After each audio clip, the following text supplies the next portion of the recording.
Mapagpalang araw mga kabilabid, muli samahan niyo po ako. Huwag niyo po i-scroll ang itong video na ito sapagkat alam ko may magandang plano si Lord sa ating buhay sa araw na ito.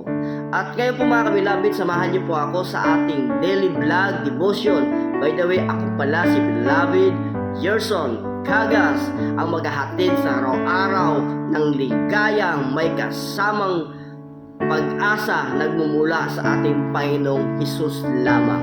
So mga kabilabid, pag-aralan po natin ang plano at kalooban ng Diyos. So madami po sa atin na nahihirapan, na gugulumihanan, na kung ano ba yung plano ng Diyos sa buhay nila, ano ba yung kalooban ng Diyos sa buhay nila. Minsan madami po sa atin na hindi alam kung saan sila, kung anong uunahin nila sa kanilang pang-araw-araw na buhay, kung ano yung mga bagay na dapat nila gampanin sa kanilang pang-araw-araw na buhay. Ngunit mga kabilabid, samahan niyo po ako na ihatid ko kayo sa tama at biblical at na mensahe na nagmumula lamang sa ating Panginoon. Ito po yung matatagpuan natin sa Book of Jeremiah 29:11. Sabi po dito, samahan niyo po ako magbasa, sapagkat nalalaman ko ang mga pag-iisip ng aking iniisip sa inyo. Sabi ng Panginoon, mga pag-iisip ng kapayapaan at hindi kasamaan, upang bigyan kayo ng kinabukasan at pag-asa sa hinaharap.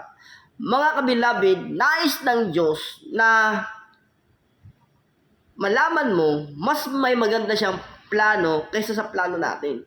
Ako naniwala ako, marami po tayong plano na nais gawin sa ating buhay. Ngunit, ang nais ng Diyos na makita mo ang plano niya na mas higit pa doon sa ating mga plano. So mga kabilabid, ang kalooban ng Diyos ay laging mabuti. So sino po naniwala dito sa araw na ito na mas mabuti ang kalooban ng Diyos kaysa kanyang kalooban o sa kanyang plano? Ako po mga kabilabid, naniwala ko dyan na minsan may mga plano ako sa buhay na hindi nangyari.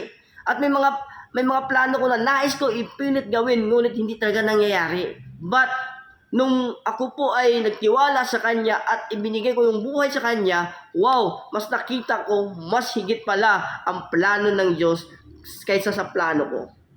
So naniwala po tayo na hindi plano ng Diyos ikasama natin ang nasa isip ng Diyos. Naniwala po ako mga kabilabid na kung ano mo nasa isip ng ating Panginoon, kung ano yung plano ng ating Panginoon sa buhay po natin, hindi po yan ikakasama natin, bagkus ikakabuti pa natin mga kabilabid. Kasi lahat ng nangyayari ay may layunin kahit hindi natin maintindihan ang situation. So naniwala ako sa buhay ko talaga, ang daming nangyari dito talaga sa buhay ko. So hindi ko maisa-isa kung paano ko nalampasan ang mga pagsubok na yun sa buhay ko. Minsan hindi ko maunawaan kung ano yung mga situation, mga bagay na bigla lang dumadating sa buhay ko. Ngunit nung nakita ko na mas higit pala ang plano ng Diyos sa buhay ko, doon ko po nakita ang kanyang kapangyarihan. At naniwala po ako mga kabilabid, sa araw na ito, makikita ninyo ang kabutihan ng Diyos sa buhay niyo. Ika nga sabi sa Romans chapter 8 verse 28, ang sabi po dito, ang lahat ng bagay ay gumagawa sa ikakabuti ng mga umiibig sa Diyos. So sa Romans 8:28 sabi nga, ang lahat ng bagay ay gumagawa sa ikakabuti ng mga umiibig sa Diyos. So kung ikaw ay patuloy umiibig sa Kanya, kung ikaw ay patuloy nagmamahal sa ating Panginoon, nakaranas ka ng pagmamahal, at ito naman ay sa buhay mo, patuloy ka naglilingkod sa Kanya, patuloy ka nagpapasalamat sa Kanya, patuloy ka umaasa sa plano ng Diyos sa buhay mo, mga kapatid, sigurado po, ang buhay po natin ay pasarap ng pasarap. Pakisabi sa katabi, pasarap ng pasarap.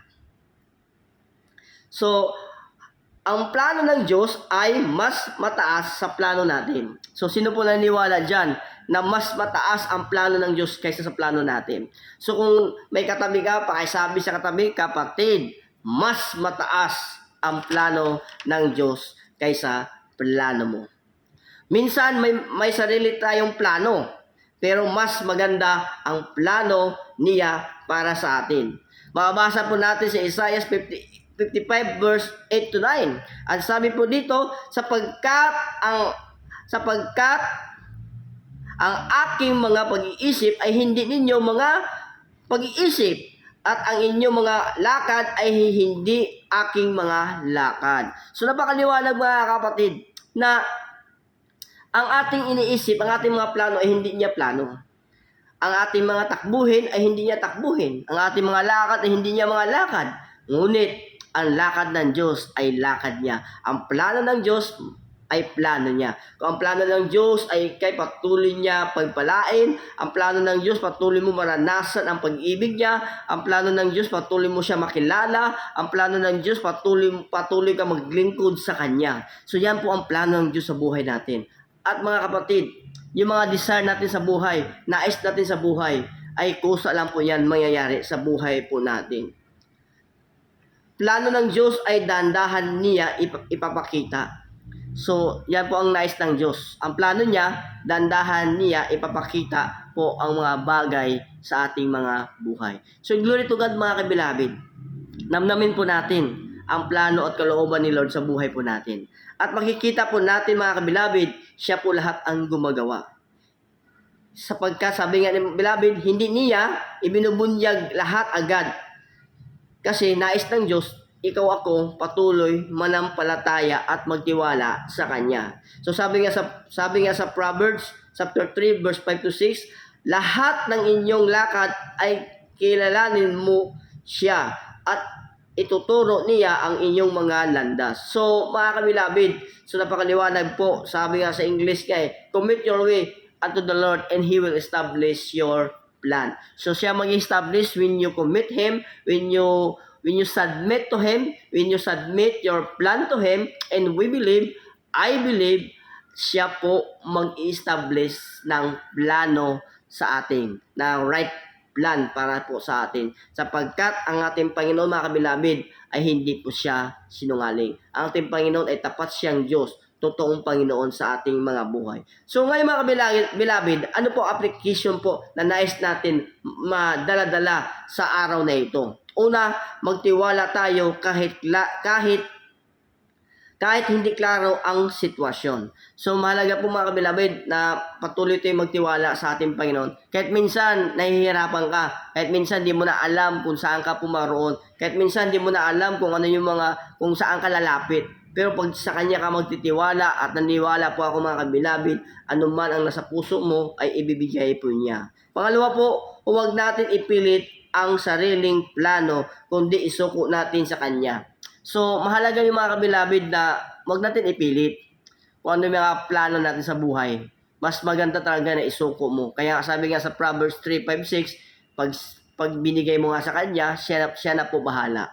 So, pangatlo, manalangin lagi. So, mahalaga po yung mga kabilabid. So, application po, patuloy tayong manalangin na, Lord, not my will, but your be done. So, kailangan po mga kabilabid, hindi po sa ating karunungan, hindi po sa ating kaalaman o sa ating plano, but the plan of God, but the will of God be done.